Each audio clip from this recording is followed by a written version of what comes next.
जिल्हा परिषदेची नियोजन बैठक जिल्हाधिकारी कार्यालयातील नियोजन समितीच्या सभागृहात उत्साहात पार पडली। यावेळी डीपीसीच्या निधीतून येणाऱ्या 214 कोटी रुपयांच्या बाबत चर्चा करण्यात आली। याबाबत जिल्हा परिषद अध्यक्षांनी माध्यमांद्वारे सविस्तर माहिती दिली।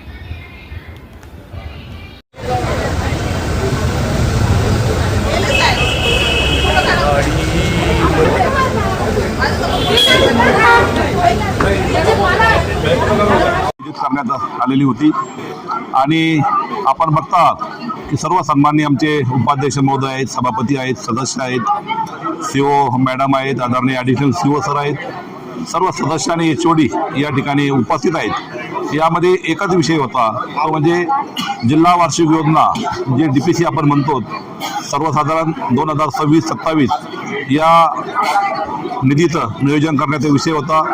जवळजवळ 215 कोटी रुपयाचं नियतव्यय जिल्हा वार्षिक योजनेतून आम्हाला यावर्षी मंजूर आहेत आणि त्याचं पूर्ण नियोजन करण्याचा अधिकार हा स्थानिक स्वराज्य संस्था या नात्याने आमच्या जिल्हा परिषदचा आहेत आणि म्हणून शासन निर्णय नियोजन विभाग 1 ऑगस्ट 2025 जो आहेत त्यामध्ये स्पष्ट सूचना आहे की ऑगस्टच्या अखेरपर्यंत संपूर्ण नियोजन स्थानिक स्वराज्य संस्थेने करून त्या याद्या त्या कामांच्या मान्यता या जिल्हा नियोजन समितीकडे पुढील कार्यवाहीसाठी सादर करायचे आहेत आणि म्हणून सर्वसाधारण सभेच्या मान्यतेने त्या शासन निर्णयामध्ये या ठिकाणी म्हटल्यामुळं आज आम्ही विशेष सर्वसाधारण या ठिकाणी घेतले आहेत आणि आमच्या विशेष समितीने जे काही नियोजन वेगवेगळ्या डिपार्टमेंटचे या ठिकाणी फायनल केले आहेत त्या सर्व कामांना आजच्या सर्वसाधारण सभेने एकमुखाने एक दिलाने या ठिकाणी मान्यता दिलेली आहेत। लवकरच